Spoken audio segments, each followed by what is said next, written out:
Dear members of the European Academy of Sciences and Arts, welcome again to this evening to our lecture series, Arts Meet Science. And again, the talks this evening were arranged by the Deans of Arts and Medicine, Violeta Dinescu and Dušan Šuput. The central theme of our last events this evening is once again the mathematical characterization of art. The last two evenings focused on the mathematical formalism of quantum mechanics. Uncertainties and ambiguities are typical properties of the quantum world that also occur in language, music, and art. In a similar vein, this evening's focus will be on mathematical chaos theory, which can be used to characterize fractal structures in nature and art.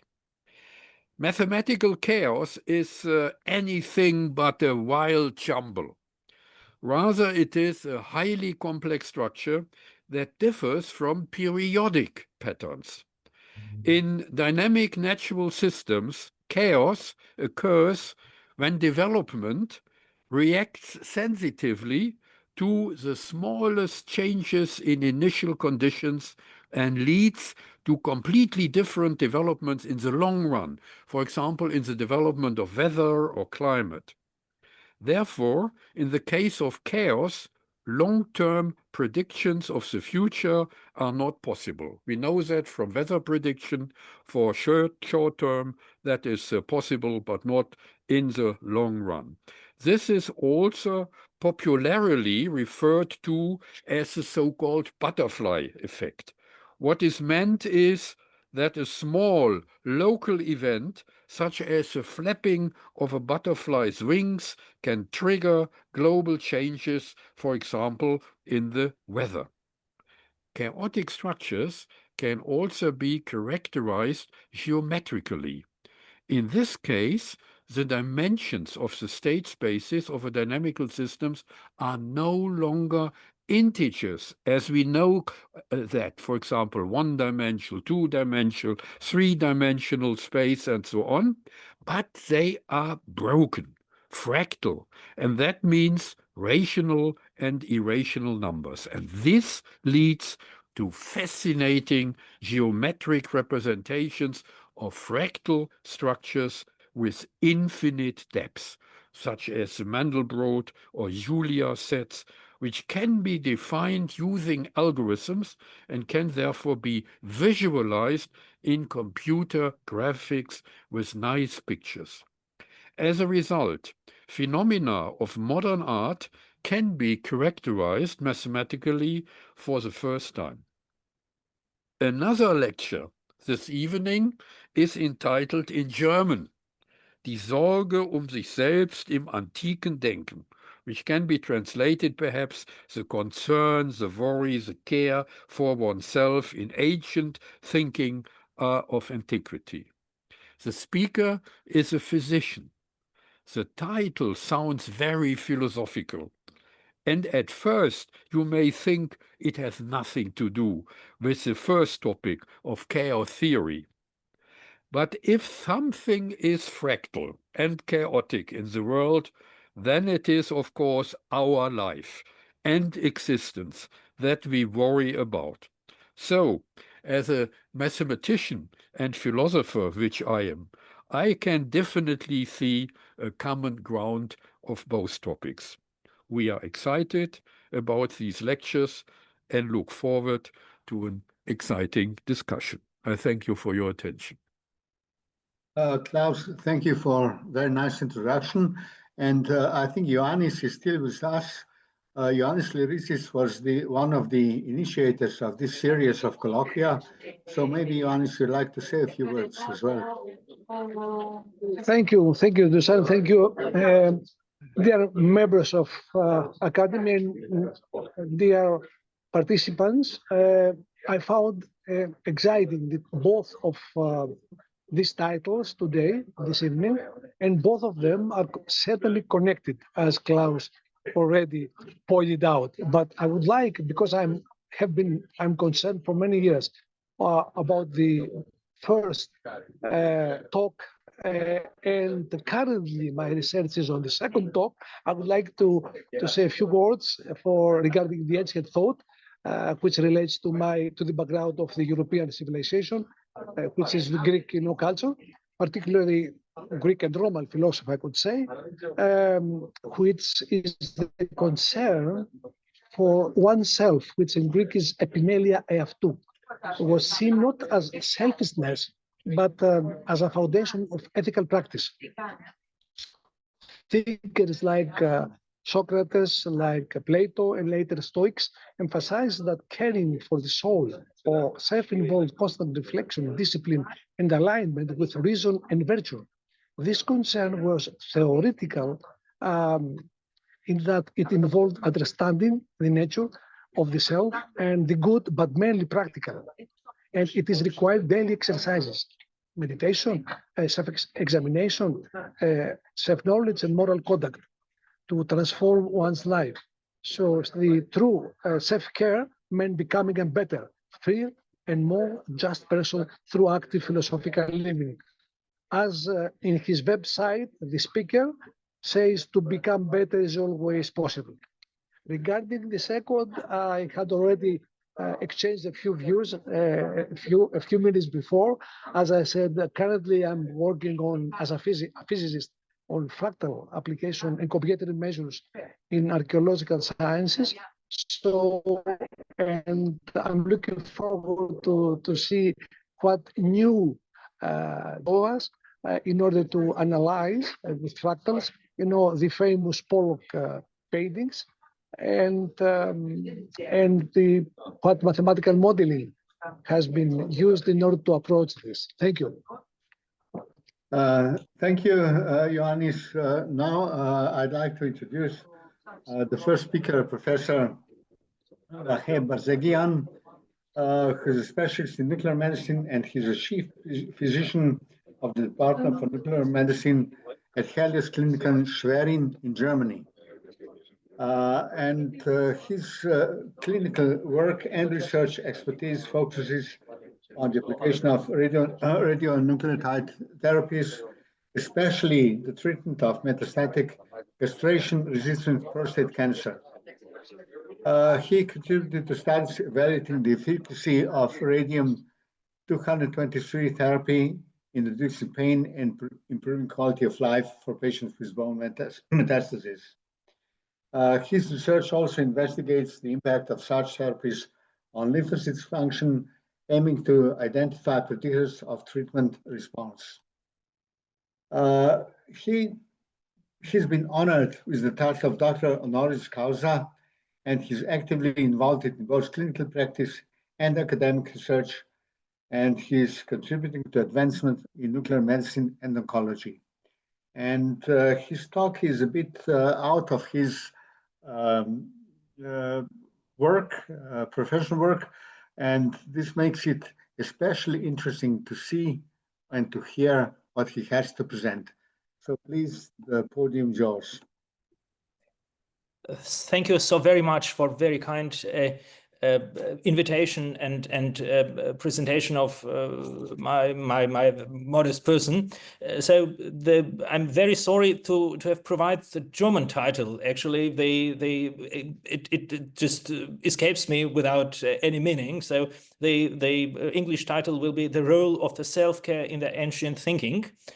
And though I'm a physician, the ideas I'm presenting now are actually, they concern everybody who is willing or able to lead in any way an institution or has a role in social context. So, gnothi se avton, know thyself. Many are familiar with the famous Delphic inscription. But what does it mean? It is not a call to self-knowledge in the Christian or contemporary sense, but appears as a concrete application of a general rule within a framework, as you noted, Mr. Liritsis, epimelia eαυτού, the self-care that emerges with the figure of Socrates. This term is by no means to be understood as a modern concept of a kind of egoism or modern individualism, but is a stance towards oneself, others, and the world. In a narrower sense, epimeleia is a set of techniques for examining one's conscience, for examining one's ideas, memories, the past. The familiar exhortations such as take care of yourself, find joy in yourself, be a friend to yourself, and respect yourself are not entirely positively connoted in our culture, unlike in ancient thought, where caring for oneself never had a negative meaning. It is even indispensable when one commits oneself to the service to the community, the polis. Here is an enlightening passage from Alcibiades. As you know, in the dialogue, Alcibiades is still at the beginning of his career. His family has a high standing in the polis. He is from the most illustrious family of his native city. He is a guardian of the great Pericles, his uncle. Numerous admirers pursue him, but he is so proud of his beauty that he has rejected all of them. Only Socrates won't let him go. For what reason? Because Alcibiades, while rejecting all lovers, has grown older, and Socrates has realized that Alcibiades is something else in his mind rather than wasting his whole life meaninglessly.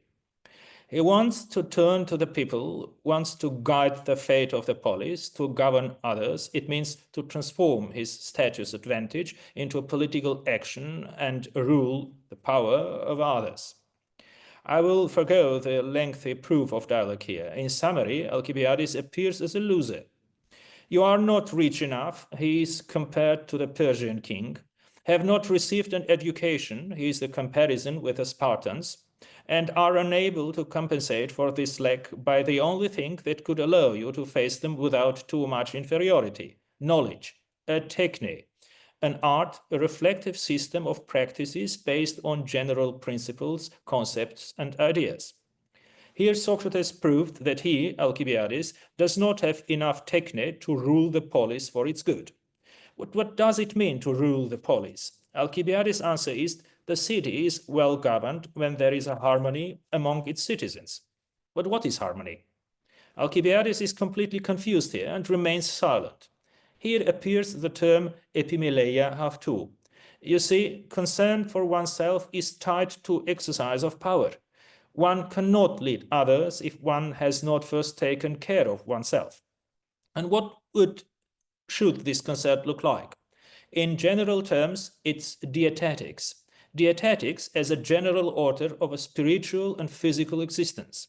But at the end of the dialogue, when it is decided that now convinced Alcibiades will begin, is it epimelestai? No, it's dikaiosine, the justice. Another meaning of dikaiosine is also temperance. To take care of oneself and to take care of justice is the same thing. To the question, how do I become a good statesman, there is only one answer: take care of yourself. Here I would like to emphasize once again that concern for oneself should not be understood as an end in itself or a self-realization. The actual subject of concern is the community, the polis, and the self is only one element within it. In this context, I would also like to emphasize the sexual economy. A key aspect here is mastery-submission relationship. However, economy also could be understood in the literal sense as the feeling of pleasure consumes energy in the sense of semen, a precious because finite life substance in ancient understanding. And when one has used it up, one becomes weak in every sense. There is also a distrust of desires due to their harmful effects in the form of an unavoidable addiction and the subsequent loss of control. For how could a man who wants to exercise political and moral power over others do so without the necessary self-control? In this context, it is interesting to note that Charicles remarks that it is more shameful for a man to be passive in the manner of a woman than for a woman to be active in the manner of a man. Later, in the neoclassical culture of the empire, the meaning of self-concern shifts from the polis to the subject. In this sense, the moralizations not least the demands for sexual austerity, which are undertaken in more or less authoritarian way by political power, most decisively under Augustus. Here again, it is important to note that it is not the sexuality itself that is dangerous or evil, but the unpredictable consequences that arise from it. Those moral, medical, and philosophical considerations lead to a certain image of what is considered appropriate sexual behavior.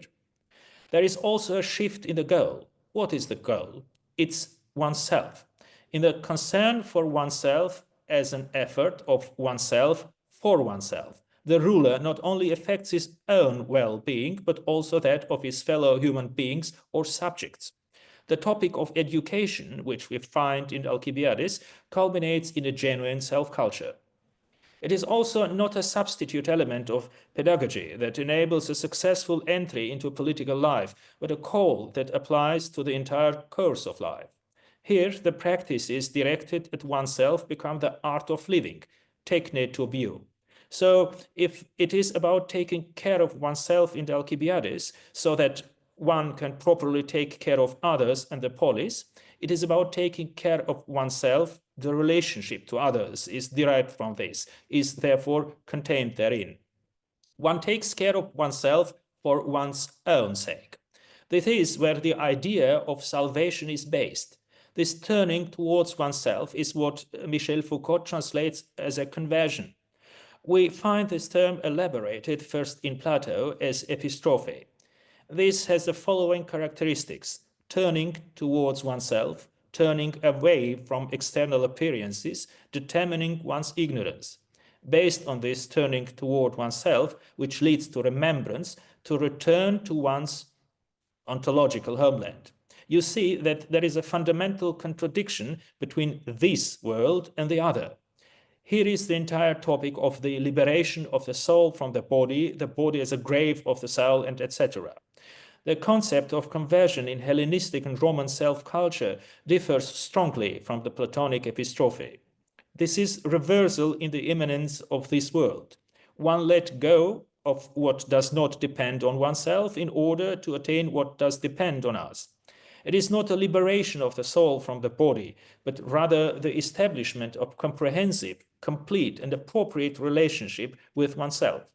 It is not an insight in the sense of Platonic recollection, but an ensemble of exercises, including the ascesis, in this convertere ad se.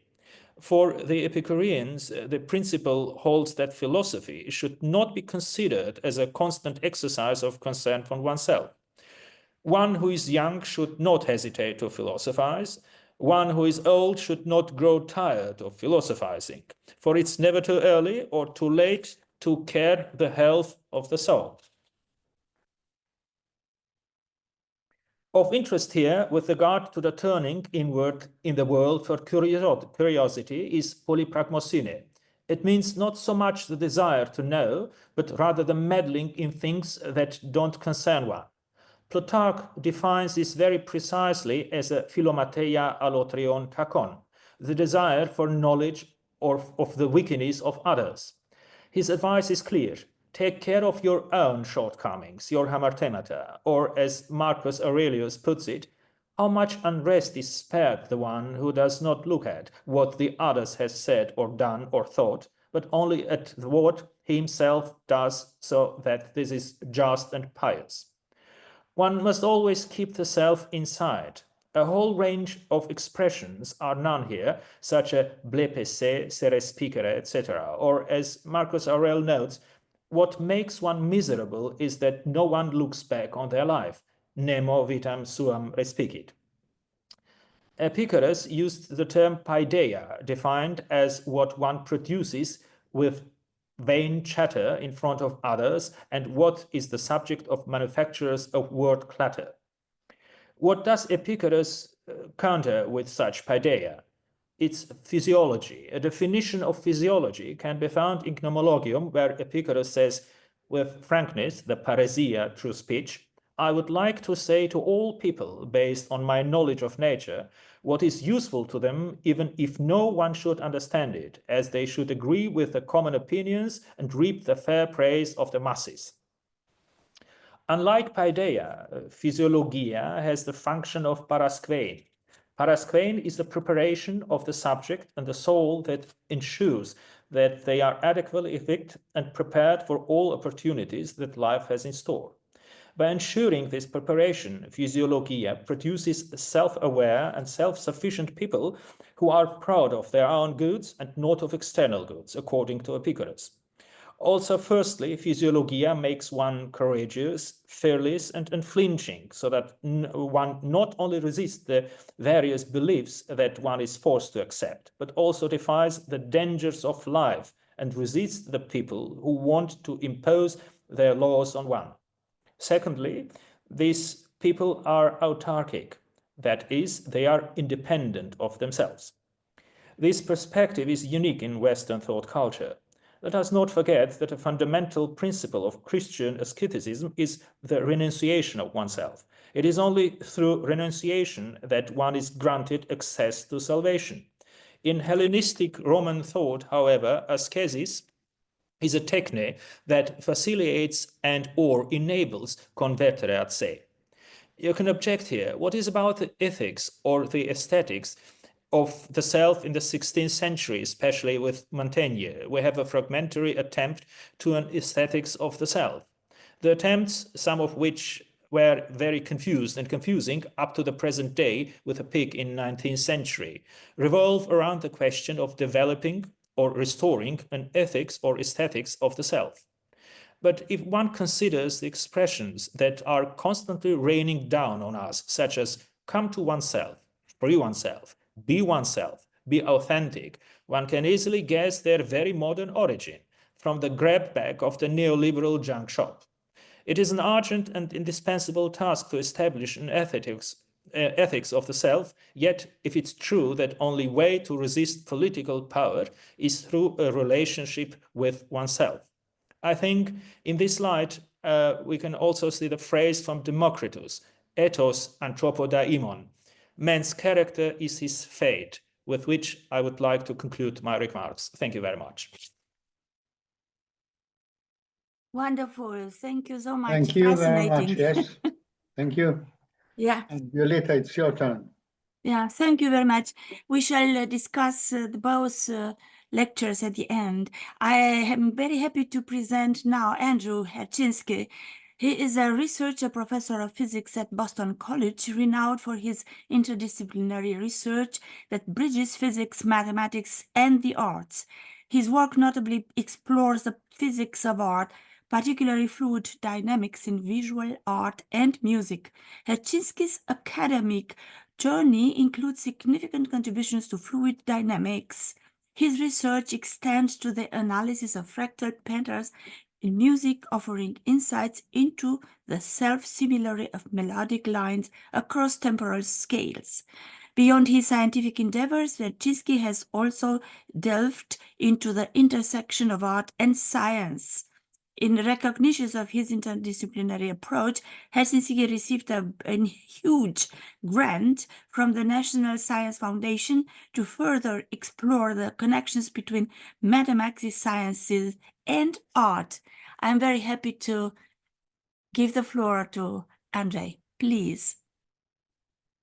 Okay, let me see if I can share this.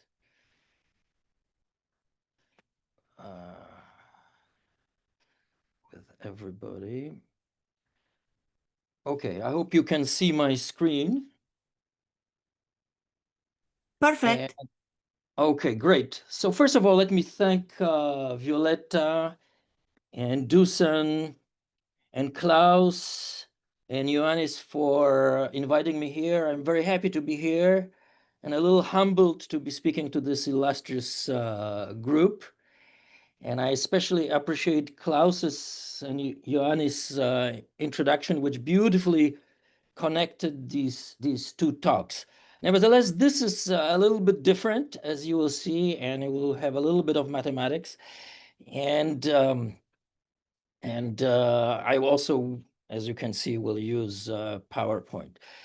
This talk is mostly based on a paper I published last year with a collaborator My collaborator is a former Boston College student, John McDonough, who is now a graduate student. And we have now pushed this a little further, in particular with the help of a Boston College undergraduate researcher, Ella Doney, who's been working with me. And I also want to thank David Martin, who was at BC earlier, and there are some ideas in here that the two of us have discussed many years ago, more than 15 years ago, and I returned to this. I realize this is a mixed audience, so I want to start by maybe saying a word about fractals, what they are, and how we measure fractal dimension. So, as was excuse me, Andrew. Yep. Tassos asked me to invite you to use the full screen. I'm not using full screen. No, it is not. It is only a part of it. Okay, let me see if I can do this. I thought I did this. Let's see.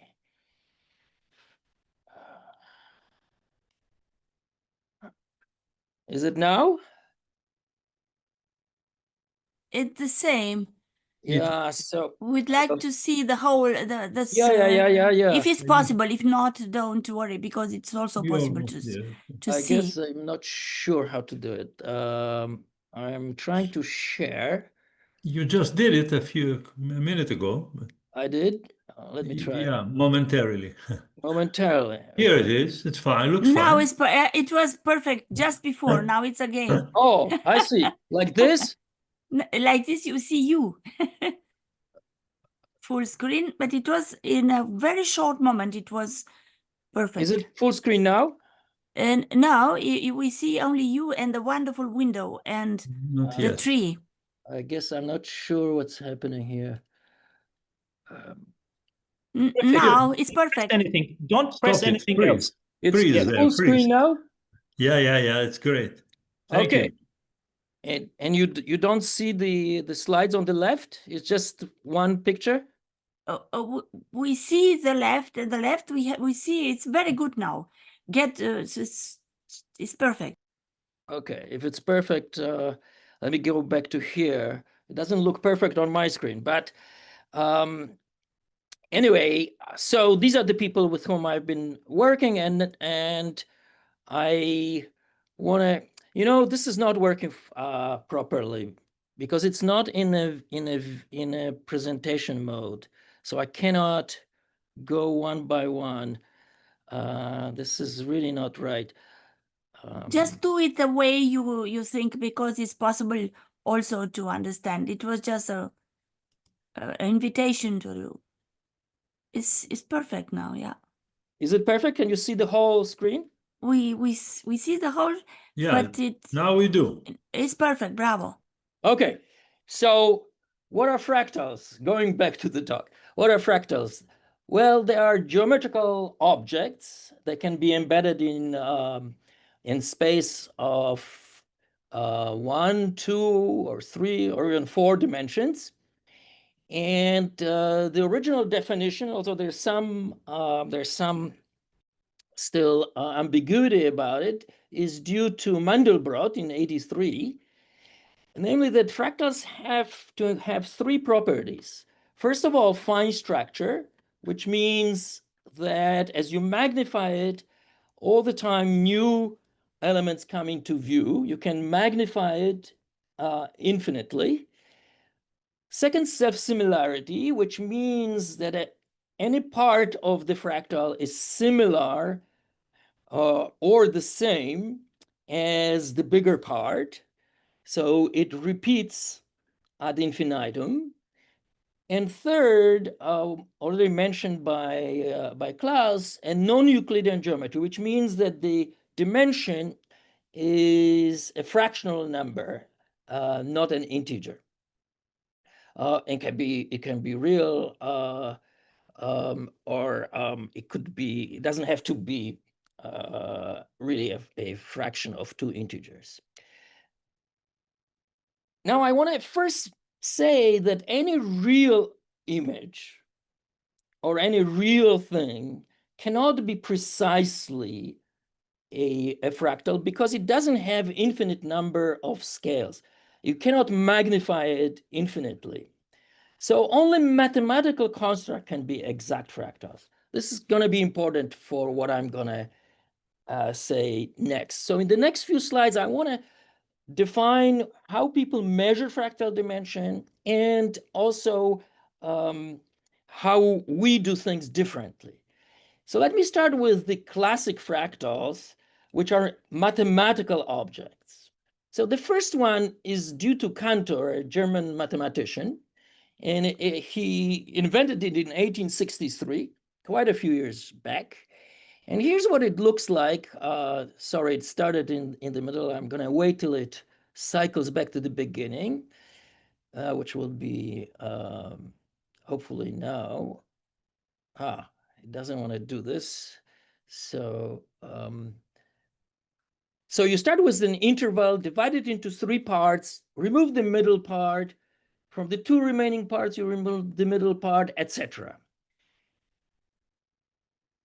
So this is a complex mathematical creature, and its dimension is calculated by taking logarithm of the number of copies at each step, which is 2, divided by the inverse of the scale. So each time you proceed with this procedure, you shorten the intervals to 1/3. And so 3 is inverse of 1/3. And if you calculate this, it gives 0.63. Now, this is, first of all, non-integer. And in fact, the number is not rational.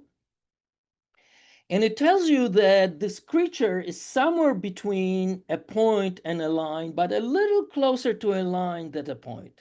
And exactly how much closer is this fractal dimension tells you. Another very classic early fractal is Koch curve, which was invented by a Swedish mathematician in 1904, sometimes called Koch snowflake. And you start also with interval, and then you divide it into parts of 1/3 lengths, and you build a little hat, and on each part of the hat, you build another hat like this, and so on. So that the number of copies at each step is 4, and the scale is also, as before, 1/3. So the dimension is log 4 over log 3, which is 1.26, roughly speaking. So this is a more than a line, but less than a plane.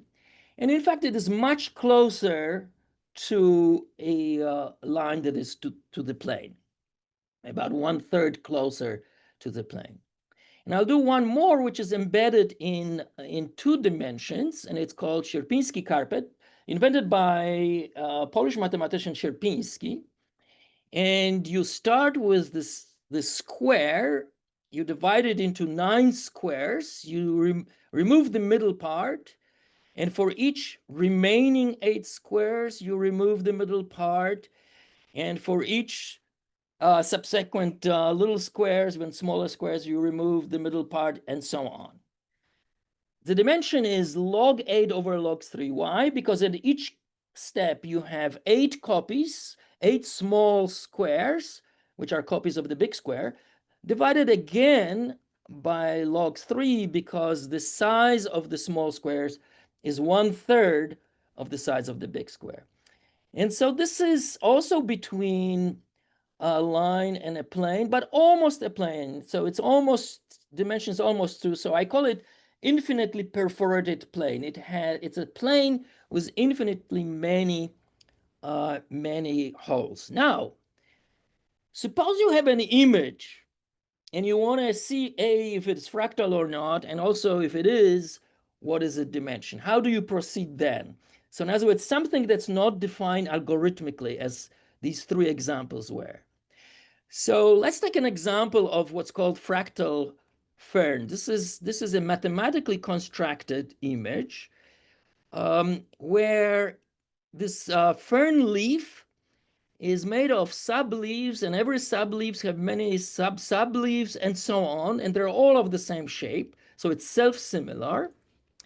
And you can see here that I superimposed a grid of on this image. In the second image, there is a grid that's finer, smaller little grid boxes, and still finer in the next box.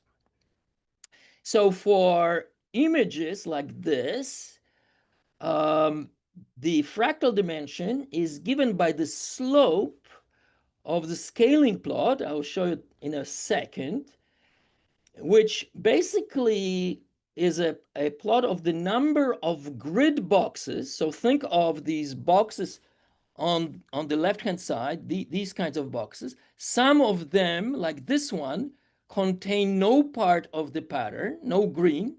Some of them, like this one, contain something. So you only count the boxes that contain part of this image. So in this case, you count this box and this box and this box and this and this and so on. And in fact, there's 27 boxes in here that contain some part of the image. And here there's 90 of them, and there's 315, okay? And then you make a plot of the number of boxes at a given scale versus scale, which I denote by epsilon. Now, if it's an ideal mathematical fractal, then the plot will look like this on a log-log plot. Log-log means that I'm using logarithmic scale on both axes.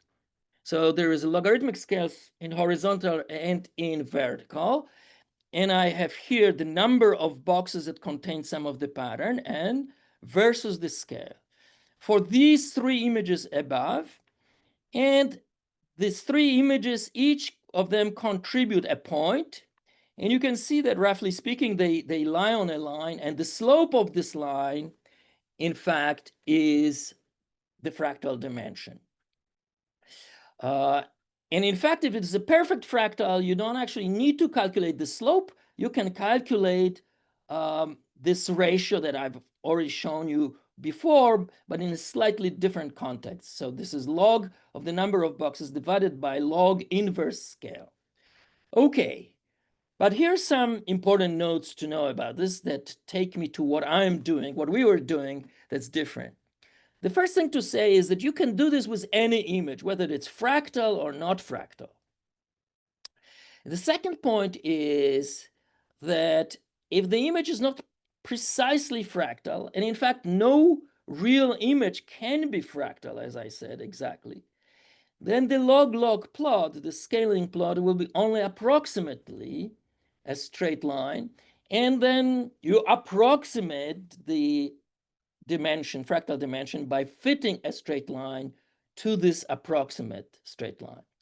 And finally, let's just say that it's the property of log-log plots that they flatten any function. For example, any polynomial like x squared or x to the power 9 or anything, however big the power is, will appear as straight line with the slope given by this exponent. So the log-logs flatten all functions so they may look like straight lines, but very often they are not. And what we're doing is basically exploring their non-flatness, their non-straight line characteristic. So here is another way of thinking about this. Standard analysis provides us one single index, the fractal dimension, based on linear fits to scaling plots. You just draw a line and you find its slope. But as I just said, they may only appear linear and not be in real life. Now, linear fits are at best approximate and only so over a limited range of scales of epsilon. In fact, for any real images, the scaling behavior varies continuously over the entire range of scales, all the way to the size, to the scale equal to the size of the image. Now, standard box counts do not correct for grid boxes which are on the boundary of the image. That leads to some anomalous results, and this needs to be corrected. So we, in fact, correct this. And in the standard approach, only one grid is placed, and then the calculation done. And this is why the same images, when they're analyzed by different people, give different fractal dimension. So it's really necessary to make this grid location independent. And finally, the standard box count gives different results when the image is reoriented, for example, rotated by 90 degrees. And that's not right because it's still the same image. So it really should have the same fractal dimension, right? So the new scaling analysis that we do is guided by the following consideration. Scaling plots cannot depend on the details of grids. Scaling plots cannot depend on image orientation. The boundary effect has to be taken into account. You need to use all scales available. And the scaling plots must be smooth. So you have to have enough data points, basically enough grids to be able to see exactly what's happening with your image. So our procedure is that we average over all possible locations of the grids at each scale. It's a lot of numerical work that needs to be done, but we do it using some clever tricks. And then we count the boxes that are at the boundary fractionally, proportional to the area of the box that's inside. And finally, instead of having a single fractal index, we obtain a function. We call it fractal contour, which is basically the derivative of the scaling plot. Or if you want, it gives the local value of the slope, right? This is what derivatives does. All right. So a few notes before I show you some results. So first of all, this is very computationally intensive. If you have an image of n times n pixels, very typically these numbers n and m are of order few thousand, sometimes more, sometimes 10,000, and even more. So if you now think about all the grids you're going to put and average over the positions, it's a lot of computational time that's needed. Well, we use something called Viola-Jones algorithm to speed it up very significantly. Of course, I have no time to go into details of that. We also limit the number of scales we consider. Originally, we had 100. We generally now use 200 or more, but not thousands. And they are uniformly distributed in the log space. We obtain a smooth scaling plot by doing these plots that I've told you about, such that can be differentiated numerically, of course.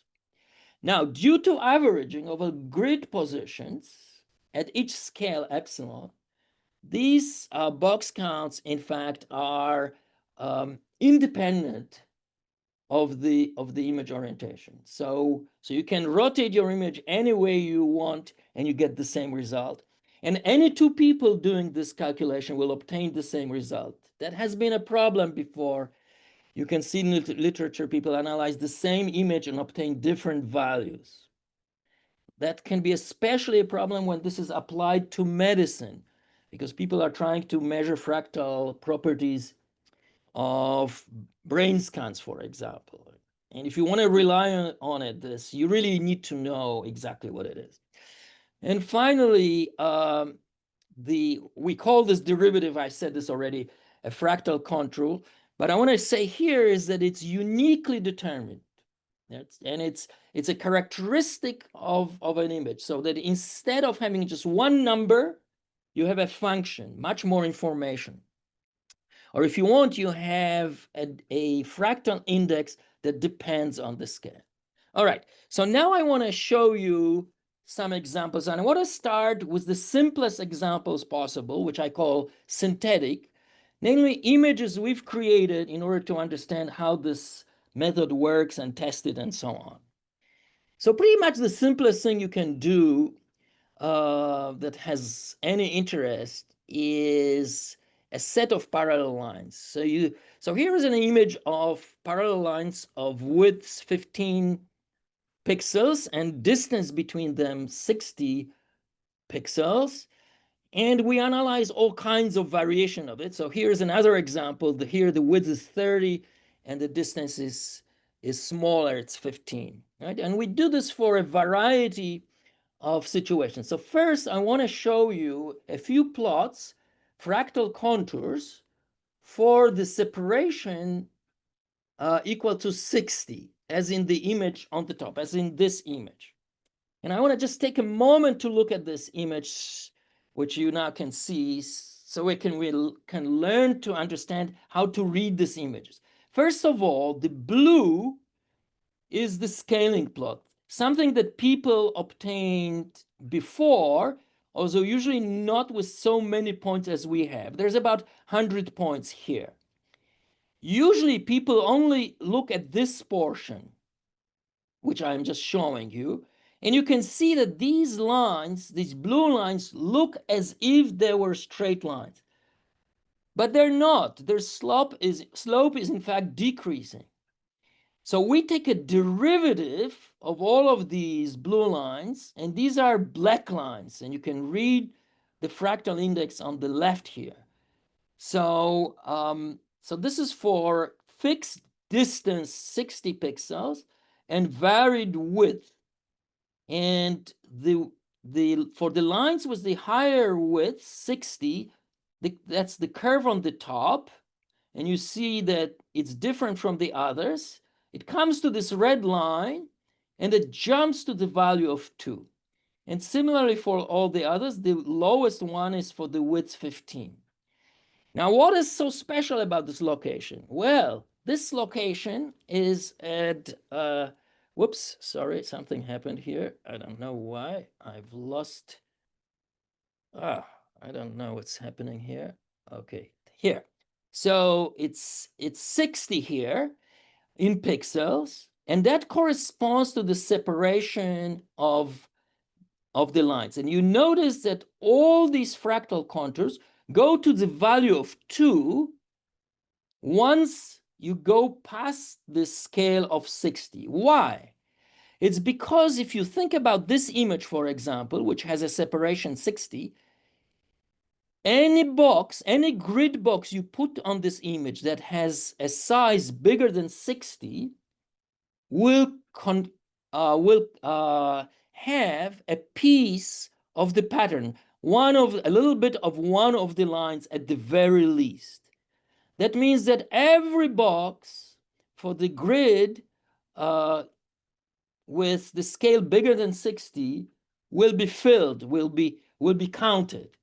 And if every box is counted, that's as if you had a filled surface, just all black, and the dimension is 2. So you can see that we can see in detail what happens. Everything goes to 2.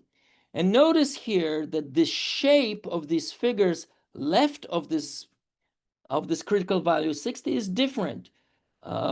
This is concave down. This one at the lowest end is concave down and concave up. It has an inflection point here. They have different shapes. And all of this is hidden in these blue lines. And if you just treat them as straight lines, you miss all this information. All right, so now I'll show you with less time on each picture. This is the same situation, same images, but now we keep the width fixed at 30, and we vary the distance. And you can see now that the transition to 2 occurs at different places. So this is at D15, 28, 46, and 60 like before, because the distances are different. On the other hand, because the width is the same, the left part of these images is the same, right? So it follows the same curve because the curve shape is defined by W, width of the line, and the jump to the value of index 2 by the distance D. I hope this is clear because I'm going to rely on this in the next images. So here is something a little more complicated. This is an array of squares of side A Here on the left, you can see 900 of these squares of the side of 6 pixels. And in the bottom is the same number, but at the scale of 24 pixels, right? So here we plot fractal contours in black, and these are the scaling plots in blue that people have been obtaining before. But again, as I said, only for a limited range of scales here where my cursor is. And you can see similar behavior as before. Once the scale crosses over the distance of the row between the rows of these squares, then these fractal contours jump to 2. So this happens at the distances given by the minima of these functions, right? So the minima of these functions give the distances between rows and distances between columns. And then on the left of this jump, you can see that these curves have different shape. For example, this is concave down, this is concave up. That means the second derivative in the first case is negative, and in the second case is positive. So a lot of information is provided in this, in these fractal contours, but these are still very simple images. Here is a slightly different thing, also squares, but they're not grids as before, they're checkerboards. You can see it a little better, the lower one where the size of this checkerboards, it's like chessboard basically, is much bigger, 94 pixels versus 22. And if you look at these curves, this is what they look like. Slightly different, this is a different image, but still the minima of these curves where my cursor goes, all of these minima are at the distances between rows, and in this case, they're the same as between columns. And they're given in here. One other thing to note is that the bigger the squares, the biggest on this picture are of the side of 92 pixels, the shallower the curves are. That's because you're approaching a filled square, and a filled square is a Euclidean thing. It has an integer dimension of 2. So as these squares become bigger and bigger, these curves have to approach a line at 2. And they do. They're far away for small, and they slowly approach it, the value of 2. All right, enough about this. One can calculate these distances, but I don't care. Here, for the first time, I'm going to show you what happens when you distribute these squares randomly. So here's a random distribution of 900 squares of small size, and random distribution of the same number of squares with large size. And here are the plots. And you will notice that roughly speaking, they are similar. And again, as the squares increase, you approach this limiting value of 2. But now these curves are smooth. There's no sharp minimum, right? You remember here, the minima are sharp. There are little corners here. Now the minima are not sharp because they are washed out by the randomness of the distribution of these curves. Okay. What you're looking at, I may add, is basically a fractal contours, 4 fractal contours of noise, because this is just completely random. And if you have sufficient number of these squares, each time you run this, you're going to get pretty much the same image, slight difference at 900. If you were to have 3,000 of them, you couldn't see the difference of each random run. Okay, now I turn from these synthetic mathematical things into art, and you will see why all of this preparation was useful to do. Because I'm going to start with an American artist, a very well-known one, Donald Judd, who died in '94.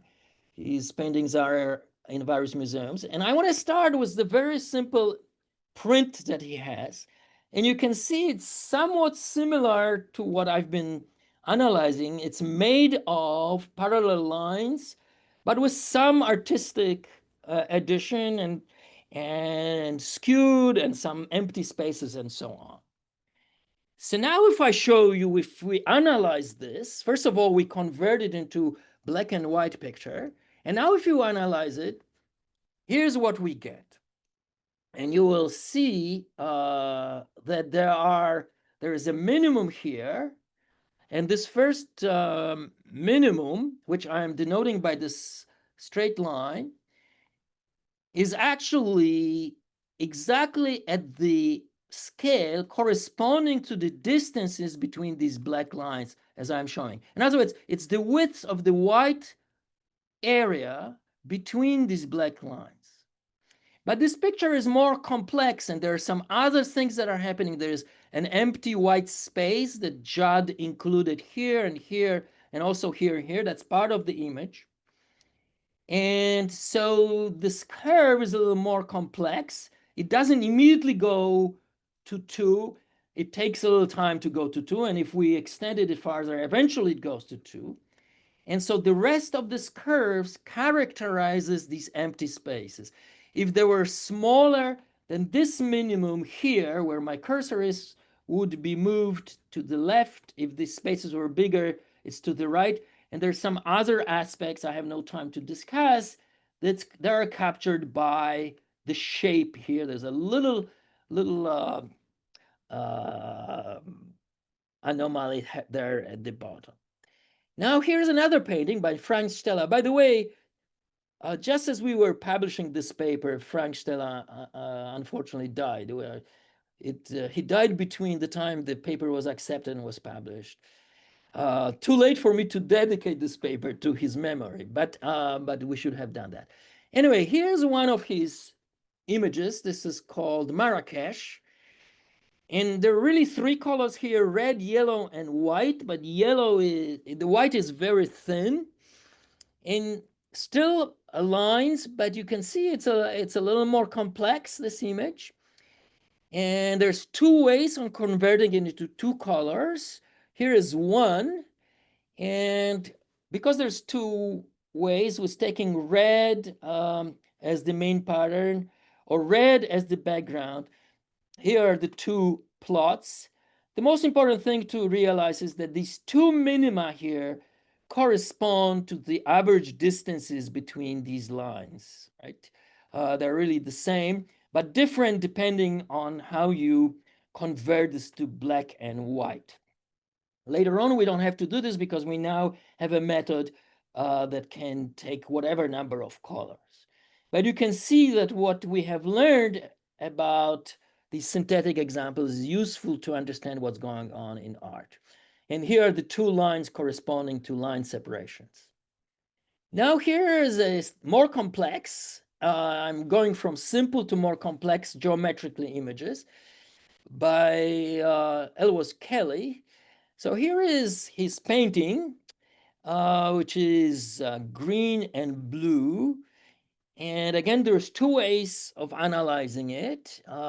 Here's one way, where the blue is the pattern and white is where green used to be. And if we analyze this, then this is in fact the top curve, and the lowest curve corresponds to taking green as the pattern. There's more blue than green, which is why the green curve is shallower than the blue curve. And you can see it has roughly the shape as you've seen before, like a noise. These are sort of random things distributed, not quite. And in fact, there's more than one minimum. There's one minimum here, and there's 3 here, and some other complex behavior here that corresponds to this more complex image. Notice that the blue lines, which are the scaling plots, look like straight lines. You couldn't see any of this behavior if you didn't take the derivative. So this is our new method that we do this. Here is Mondrian, one of his paintings, which is called Composition in Line. And this is painted on canvas. The canvas is a little bit uneven in color. We convert it into black and white. We removed his signature, by the way. And here's the curve. These are a little bit like randomly distributed squares, but of different size. So the shape of this curve is different than you've seen before. And there is a long tail. This long tail is due to the empty spaces at the corners, which Mondrian included in his painting, right? So this is what the plot looks like. And now you can invert the process. You can look at the position of the minimum, and what it does is it measures the average minimum distance between these rectangles in the pattern. So for example, take this one, and you measure the smallest distance between them, or this one, and the smallest distance between, which is here, etc. The smallest distance between this one and this one, which are intersecting, is 0, and so on. You take all these minimal distances and you average them, and the value obtained is given here by the position of this red line, is given by the minimum of this curve. So you can use it to measure things as well. All right. So here's Pollock, who's been analyzed extensively in literature. We've done it too. I'm going to show only one of his paintings. This painting is analyzed by many people. It's an ideal painting. First of all, it's fantastic. It's very dramatic and energetic. Second, it's just two colors, essentially black paint on the yellowish canvas, all right? And it's very large, which means that you can, it's about 5 meters one way and 3 meters the other way. So you can obtain very high resolution images of this. So this is what the painting looks like. Usually people just give one fractal dimension. Usually that fractal dimension is different for different people, but it's somewhere around 1.6, 1.7. Here's our analysis. We convert it into black and white, and here's the plot. By the way, the more complex the images, the simpler the fractal contours. Now you can see what's going on. This plot for small scales asymptotes to about 1.7, which is the value that some people obtain approximately.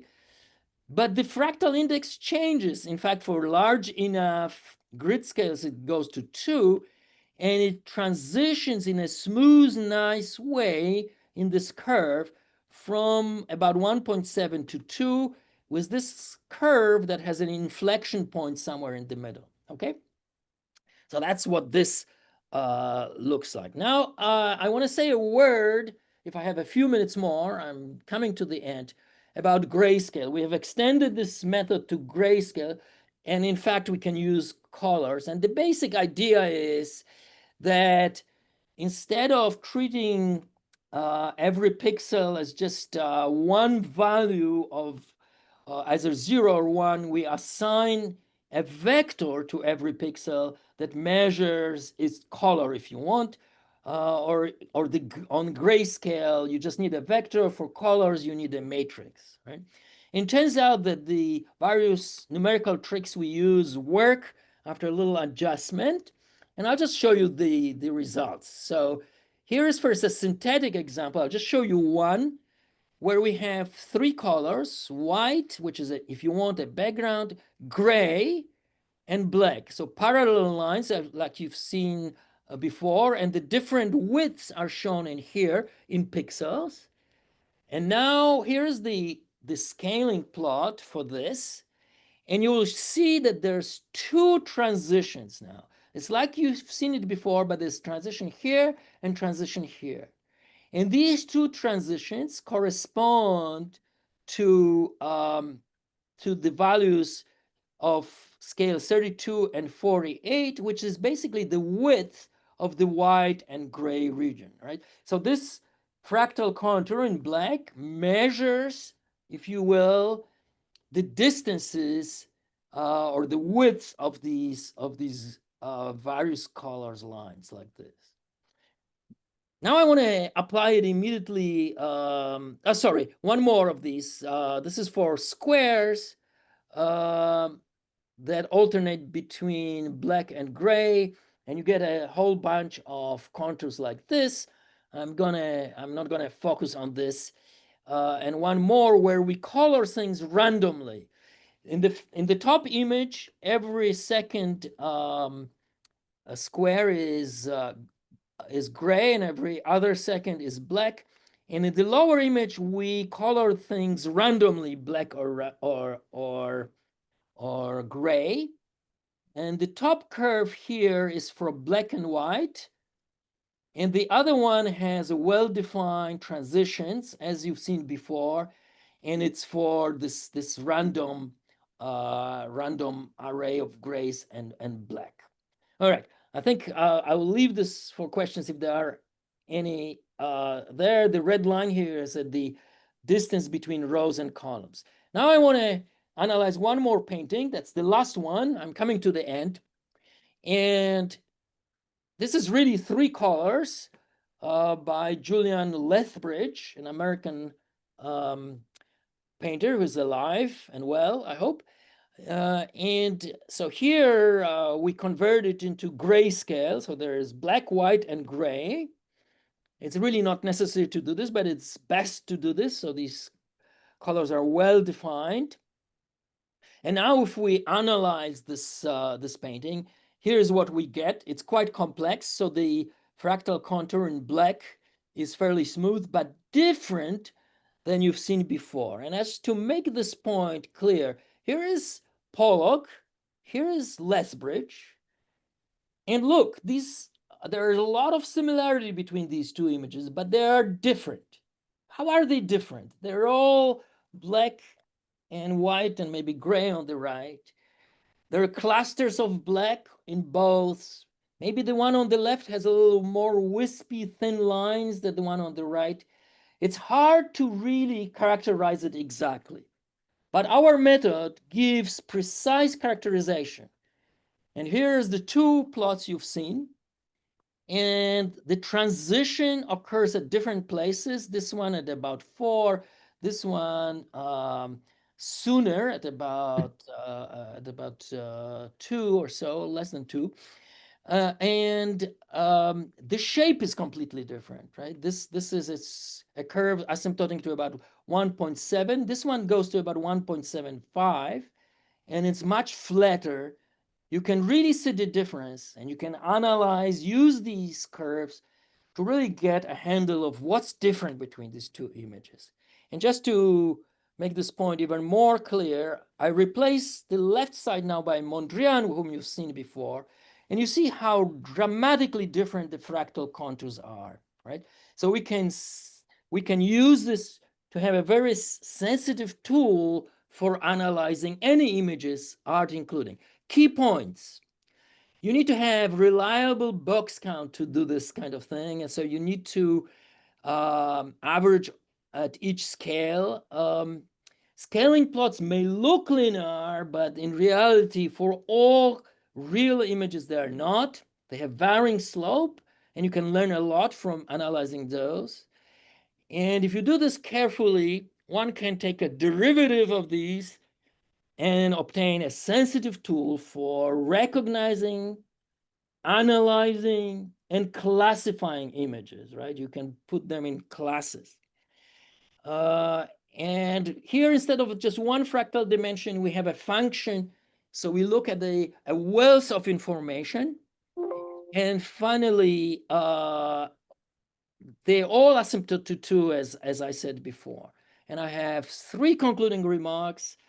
The first one, that this can be used for any image. In fact, we can do this for color as well. And you can do it whether things are fractal or not. So it's a general tool that can be used.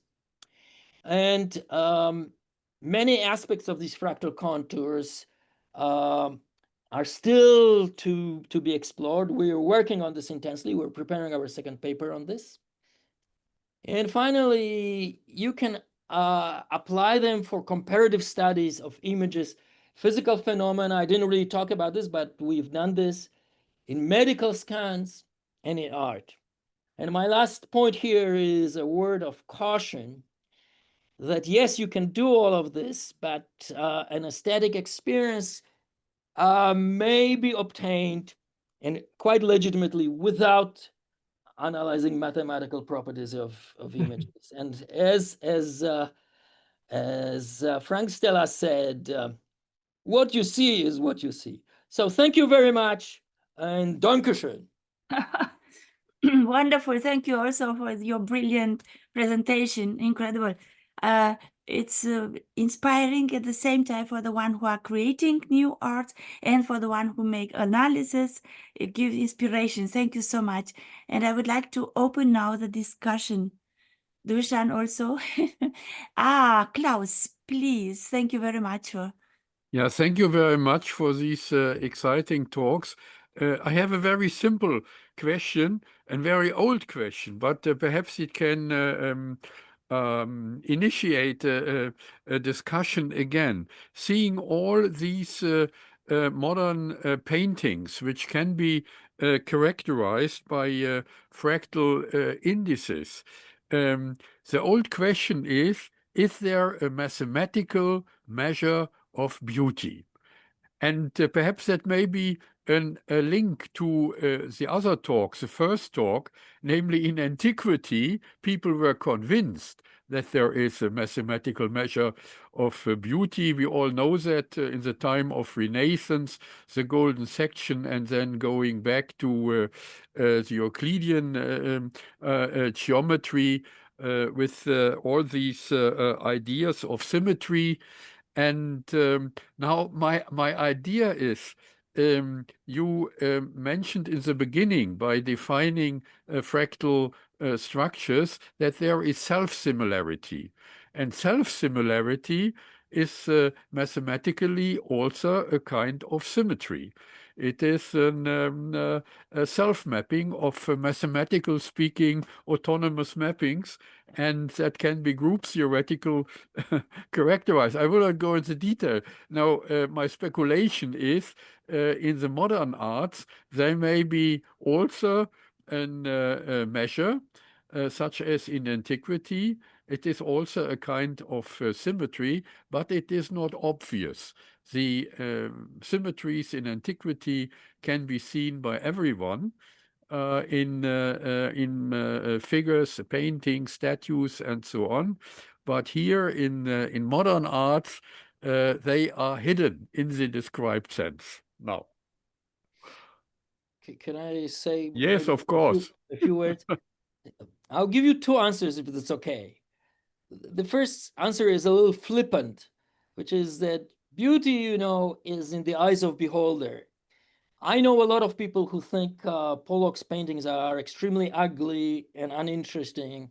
I also know a lot of art historians and non-art historians who love Pollock. I am among the second group. So people have different reactions. But here's my second, a little more serious answer.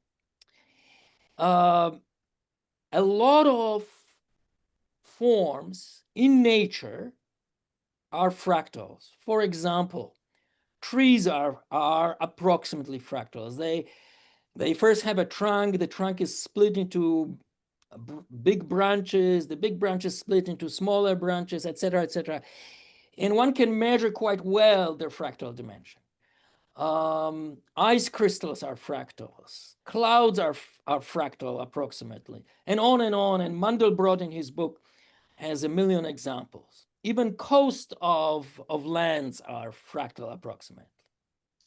So there is a reason to believe that we are conditioned to like the world that we live in, because otherwise we wouldn't survive in it. And so we like things that are fractal.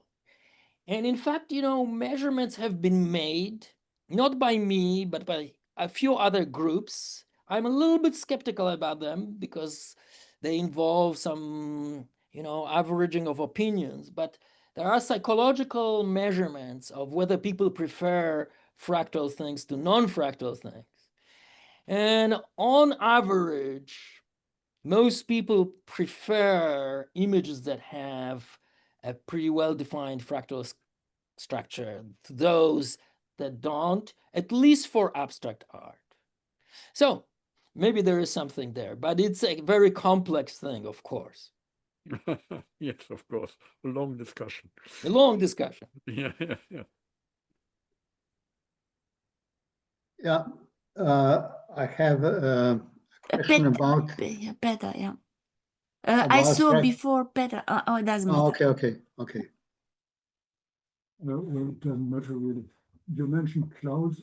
Clouds are fractal, and this brings me to the point I wanted to make. Clouds are not static. Clouds are permanently developing and changing. And this was my question, basically. Everything that is became, and this process of becoming is something that interests me in terms as well of what we consider to be abstract may be very concrete. And I came, perhaps others as well, across, I have to check, Xavi Bu, who is from Catalonia. And what he does, he calls ornithography, meaning in a special with a special technique, he photographs or he reproduces the bird's flights, and comes. It's not a slow motion, but it's just the picture, the pattern they produce, why they are flying, why they are after some times building complex patterns, complex pictures, if you want, that consists of movement. They are, but they are still in the becoming. Mm. So that would be my question. Can you say something on this this dynamics of the fractal production? If I can answer, if I'm allowed to say a few words. First of all, it's a lovely question. Thank you very much. You know, I gave this talk in a few places. I've never gotten this question. It's a beautiful question.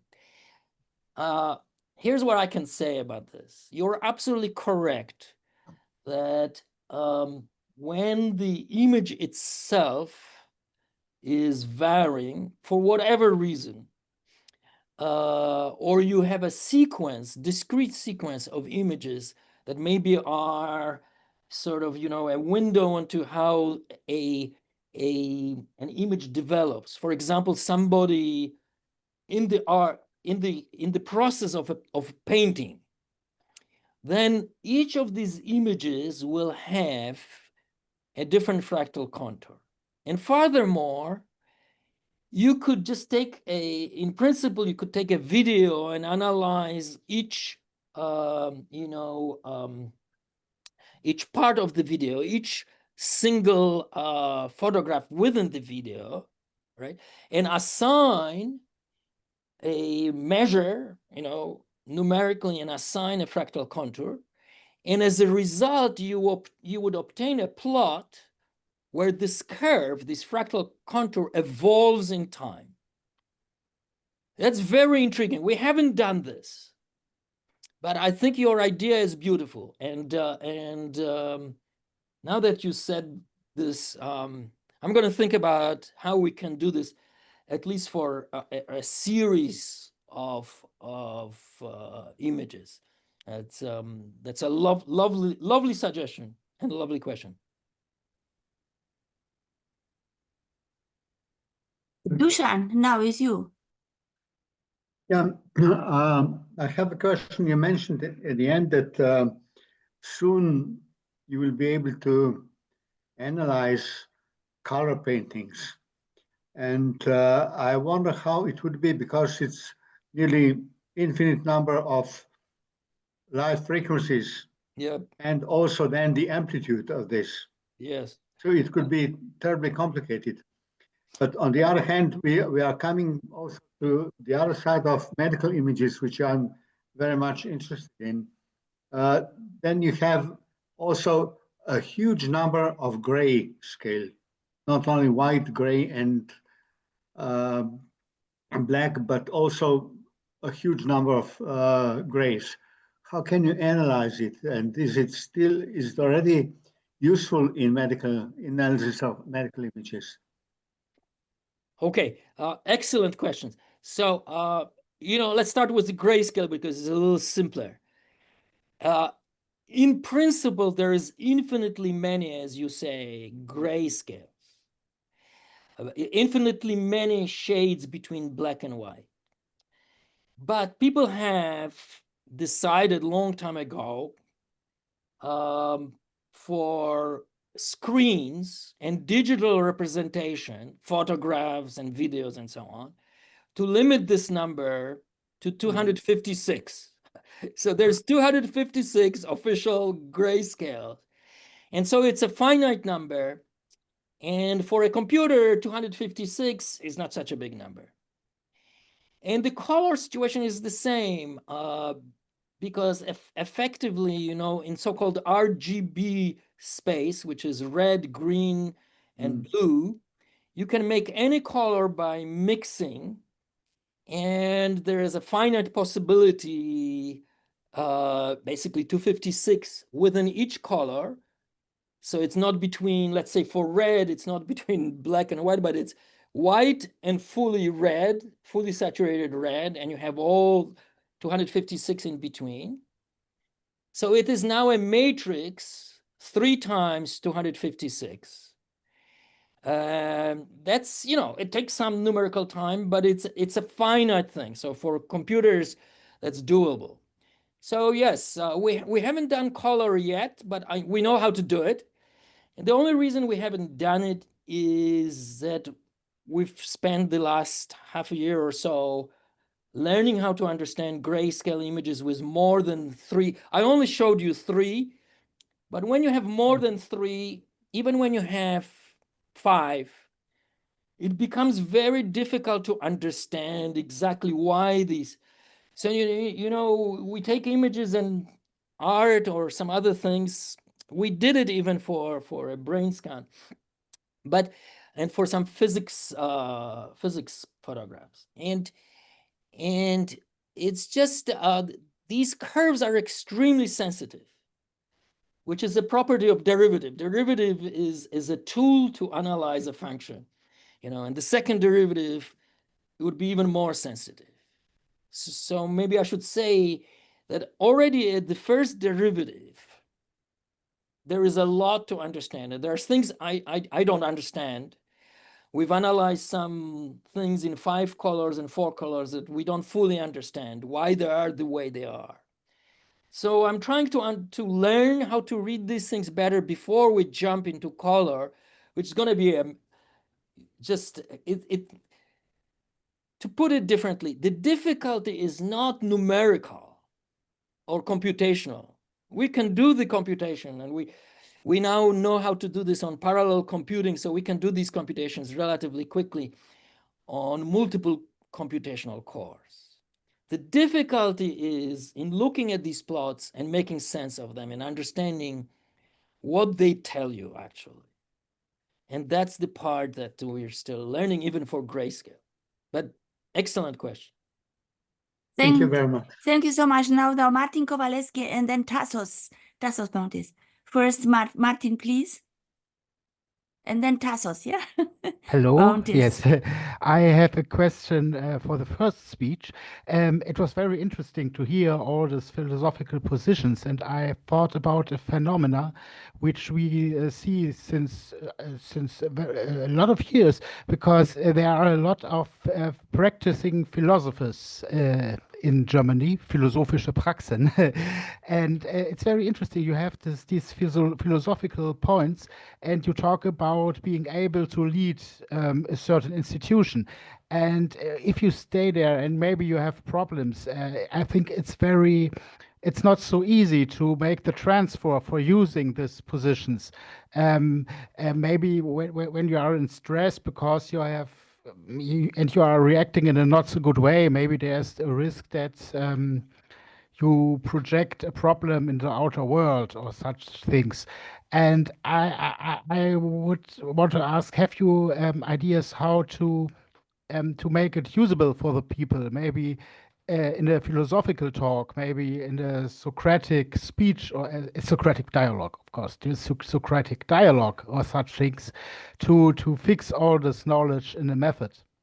You are from the medicine, and so you have a very different way, I think, normally in working, but you came and you took all those positions, and this was very interesting. And so I want to know if you have an idea how to get an appliance of all this. Well, nobody is free of misjudgments and shame ideas. So I will not exclude myself. Of course not, but here is lesser the philosophy in a philosophical way or in a modern way as we understand it. It's more a practical guide to always to look at oneself and to understand your I wouldn't say emotions, but why are you deciding to do that or that? What is the point? What's aggravate you or pushes you, or in that way? You have to have yourself in control to be just and do not to do things that are under emotional distress or that kind of things. So you have always to took a gaze inside you to understand your own ideas.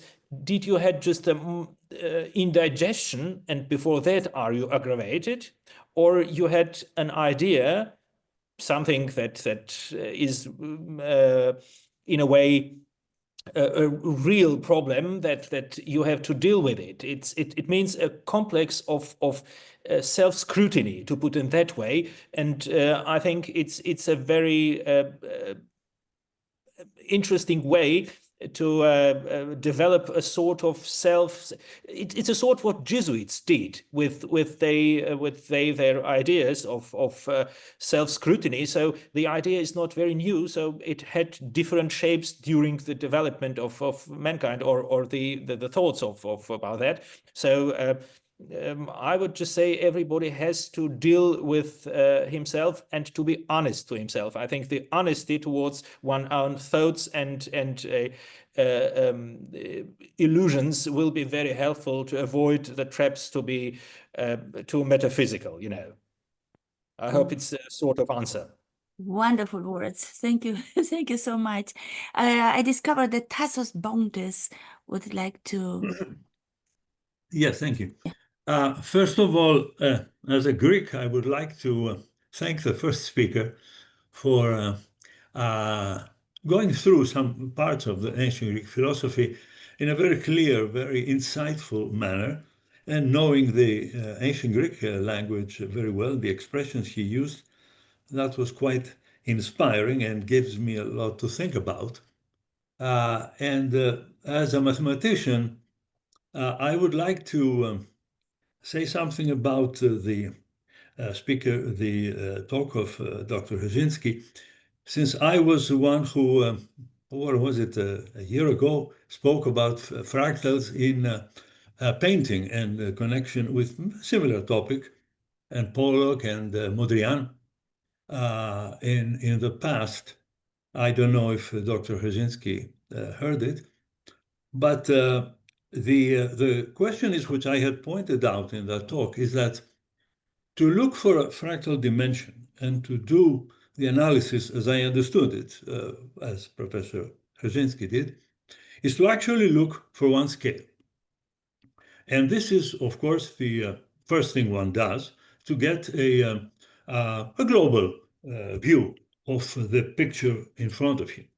However, when matters become complicated, and the complexity of the figure starts to, in a sense, be a little bit more than your usual knowledge, then I would say it would be interesting to look for the importance of other scales as well. The equation is not so simple to solve, like a logarithm that leads you to the nice simple formulas, but it is still an equation with the scales and the powers that you can numerically analyze rather well. None of these studies have really been done to some extent. So I wonder if Dr. Herczynski has heard of that introduction of more than one scale and the analysis that follows from that in the paintings. If I may respond to this, I'm not sure I understand your question, because in fact, the very point of our analysis is that we use a range of scales, which I call epsilon in my talk.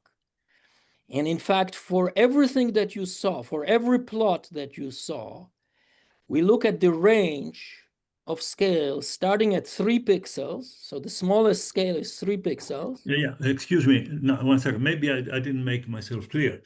I meant that if a tree, for example, something is formed, as we all know, not by one simple way of scaling in the branches.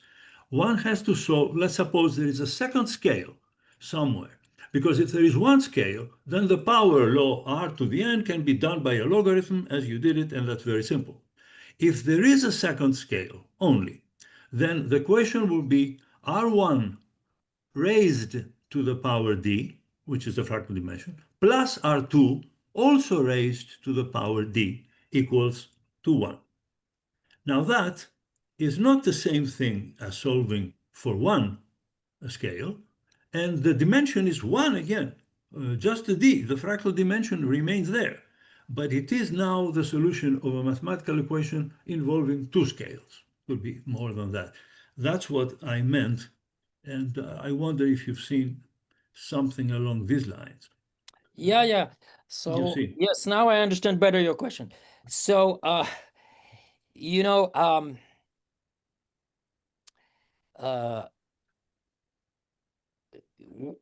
yes, one can solve this kind of equation, R1 to power d1 plus R2 to d2, or R to d1 to the d, the same d. The same d, yes. And in fact, in some of my papers, I solve this equation. But it's not needed here, because we already have a situation where we have infinite number of scales, and we look at this functionally. Now, maybe let me just back up a little bit. Many people, starting with the first researcher who looked at fractal properties of Jackson Pollock's paintings, have tried to fit not a single straight line, but 2 straight lines to a scaling plot. And then they report 2 numbers. I didn't mention it because it's just a little too detailed. And they report 2 numbers. And there was an enormous number of literature on this for the following reason, that the sum, if you have 2 fractals of different fractal dimensions, perfect mathematical fractals, and you put them together, then you're going to get something that's not a fractal anymore. And so therefore, it doesn't have a single fractal dimension. I think this is the most direct answer to your question. And it's called a multifractal. That's called a multifractal. Yes. But we don't have this situation. We don't need to worry about it, because anyway, fine. Yeah, in effect, we have infinitely many scales. And I am not saying these images we analyze are fractals. That's why I use the word index, fractal index, not fractal dimension. they're not fractals in the usual sense. Just like if you obtain a scaling plot that has two slopes, it's not a fractal, as you just said, it's not a fractal in the usual sense. So I don't worry about what I call it. I'm saying I can take any image. I can take a photograph of your or my face in color, and I can analyze it and obtain a fractal contour. And it contains some information. And if you analyze something and the scaling plot has nearly constant slope, well, then it's nearly fractal. But so what? So that's the best I can answer it. Okay, thank you. Wonderful communication. So we enjoyed. Thank you so much. And I see now Bastian. Bastian would like to mention something. Please unmute yourself, Unmute? please. Yes. So, and to lower my hand. Okay. Just I would like to, how to say, to make a very general comment, perhaps the most general comment even possible today. So in the world full of art, there's essentially, it's not the art, but essentially I think is the criteria to distinguish what art is and what is not art, what is no art. So no art, it would be a tag for something that has no artistic properties. And I do not find a solution because for me the art must be, so I find very difficult the art of Jackson Pollock to appeal to me. On the other hand, I find Chagall so very much interesting and very much appealing. And I'm talking to my students because I have a subject or a course, French literature and arts. And so, you know, French literature and French culture is based on the arts, on the visual arts, on the sculpture and so on. And I'm explaining to my students that there's no criteria. You just go, you see a canvas from a certain distance, then you close your eyes, you go to the canvas, you take a breath, and then open your eyes and make a glance to the canvas. And if canvas is talking to you, there's something. It's not, there's nothing. And it's very, very difficult. I would like to say that for me, but it's my just personal experience, the art has to be ontologically related to a human being or to his universe. So it would be first, so just a reflection, not a question, but the question is very, very causiness. What's art? We are, and now coming, we are approaching the era of artificial intelligence. That would be very, very dangerous because the art would arise from everywhere. So there would be copyrights and so on. But second question, I was very, very touched by the lecture of Professor Barsegian. And in a way that a man has not changed from the antique times to now, but perhaps man taking care of himself. So is there's a change, because now we are living in the consumerist society, in a civilization that's always telling us, take care of yourself, take care of yourself, take care of your body, take care of your appearance, take care of how many Instagram photos do you have, take care of taking a break from your work, take care of taking a break from taking care of you. So just this in the context of a society. On the other hand, the Greek thought perhaps was not in the context of the society, because the consumerist society did not exist in the moment. But my question would be that do you think that taking care of someone today would be understood as a self-care, mostly as something superficial and not more as an ontological question? So perhaps a question is a rhetorical question that has an answer in itself. But anyway, please. Well, there is a difference in antique thinking. The idea of taking care of oneself is a very practical thing. It has nothing to do with a higher philosophy. You have to master yourself, and then your ideas, more your emotions. You have to master yourself, and then you are able or worth to master others. In modern day, the ideas of taking care of oneself, it's a selling tactic. One is saying you should take care of yourself, and here is a variety of products. You have to buy it to ease the idea of taking care. You see, they are the one thing is I think in mass society and neoliberal ideas of just selling the things, to taking your time, parting it and selling it to you. It's a kind of take care in modern idea or in modern ideas. In antique meanings, I don't say they were very successful in exercising that kind of idea, but idea was taking care of oneself in Jesuit way. You see, you are always trying to read and analyze your ideas. Over that, you can. Why Jesuits? Because they were the sword of the church against the Reformation. You had to know you to defeat the others. So the idea, the old idea, has been revived by Jesuits, knowing of ideas of oneself, knowing of the thoughts of oneself, to gain the possibility and the might to rule the others. It's a completely other idea, a different idea to our time, where it's just about selling the things to you under a coverage of self-care. Thank you very much. I hope it was a sort of the answer Yes. I could provide it. But don't forget that the Pope Francis was a Jesuit. Yeah, of course, of course. Thank you very much. And Andrew, would you like also, I would say fractal is belonging also to our body, don't you think like this? Andrew? Yeah, me? Yeah. So the question was about what is art?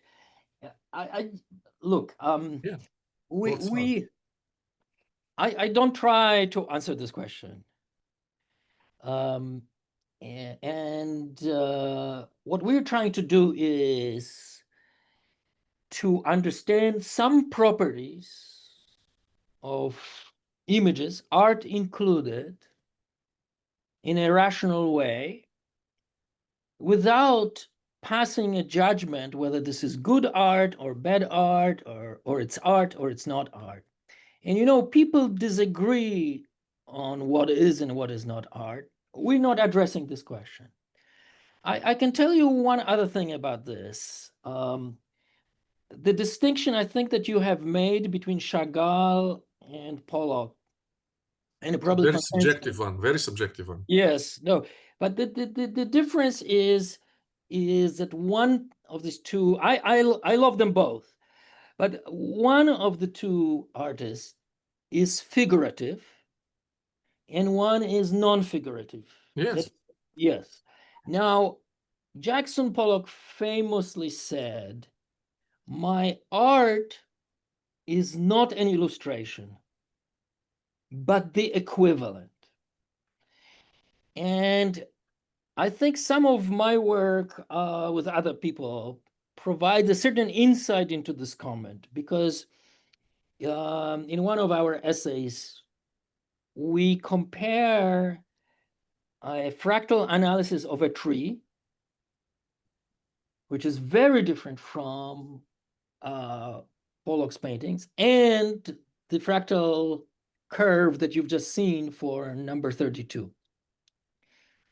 And strangely, they are extremely similar. They're almost indistinguishable. They are different, but they are, in other words, something in the way Pollock paints captures the rhythm of nature.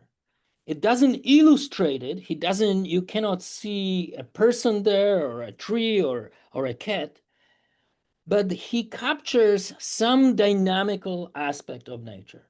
And I think it's in this way that his art functions in a different plane. It's not designed to illustrate or to convey recognizable shapes, but to capture something else about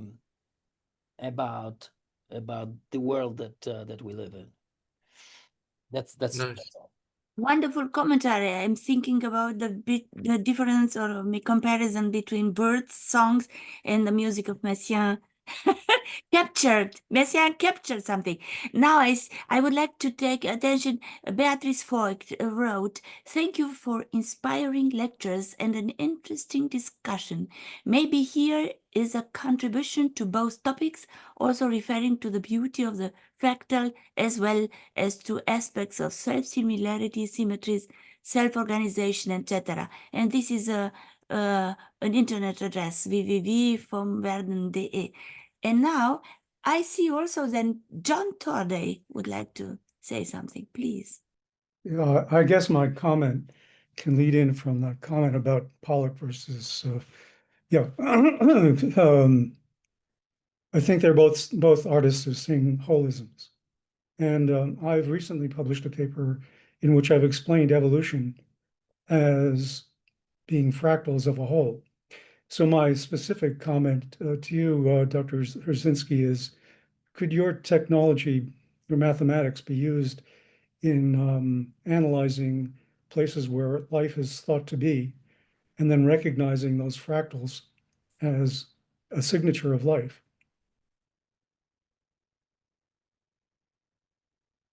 This is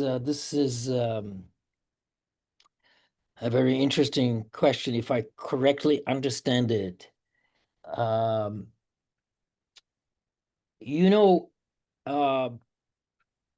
Our technique applies to images, whether they represent life in some sense or they don't represent life.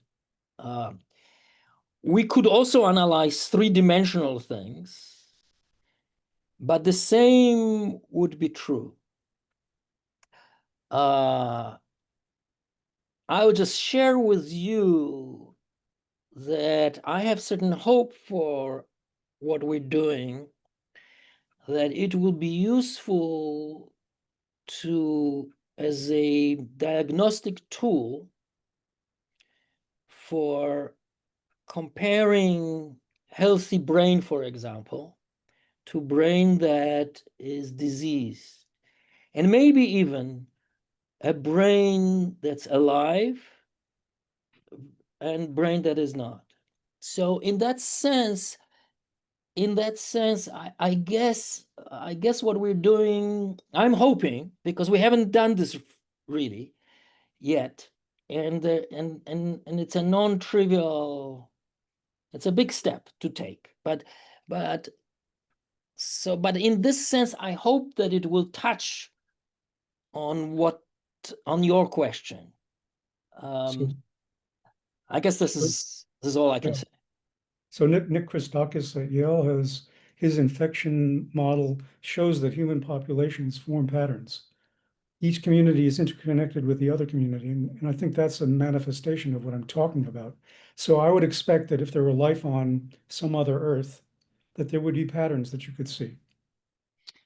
Yeah, but patterns in what? I think you're talking about networks, maybe. Right. Sure. Right. You'd have to use the right filters or whatever, in order to be able to recognize. But if there were patterns, correct, are they patterns of chemistry or physics or of biology? Correct. Oh, if there are patterns and they can be extracted, they can be gleaned from something, whether this is on this planet or some other planet, right, then we can begin the process of trying to understand how these patterns for things that are evolving and living are different from something else. Well, and it even occurred to me as I was thinking about your talk, you could even point the satellite at us, because my fear is that artificial intelligence is going to disrupt the normal patterns of human existence. And that'll show up pretty quickly, in my opinion. In some ways, it's showing up already. Oh, yeah. Yes, absolutely. Yeah. Interesting line of thinking. Thank you. Wonderful. Thank you so much. So, Dušan, I would say now we can invite you for in 2 weeks. We have Peter Hermann and you as well. Dušan, we say bye-bye, and we would like also Klaus Matter to to say the last words. Thank you so much. So, Dušan. Thank you. And it was really a very interesting evening, opening many questions and giving some answers. And I hope that next 2 weeks we'll have such an exciting lectures again. So please come back again. And Klaus would like to say something for goodbye. It's every evening amazing. I think we get deeper and deeper to the question arts meet science. And this evening, that was obvious. And at a first glance, the two talks seem to consider completely different topics. But I think there is an essential point, namely the historical context. The first speaker underlined that, for example, what we call in German Sorge, that means concern about ourselves and worrying about ourselves. In the world of antiquity, it has a completely different meaning. In the modern times, that we are more in a world of individualism, of subjectivism, and of relativism. And I think that's also true for art. In the antiquity, in the world of the old Greeks in the Middle Ages, Renaissance, there were a clear concept of what means beauty. And it can even be mathematically made precise by Dürer, Michelangelo, and Da Vinci, and all these famous people, even in the antiquity, Plato, and so on. A clear concept, but in modern times, we can endless discuss what is beauty, what is art, and so on. So in the end, I think we are becoming experts now in all these questions by this beautiful serious arts meet science. And I thank you all very much. And as Dušan said, you are invited to continue with us this exciting discussion.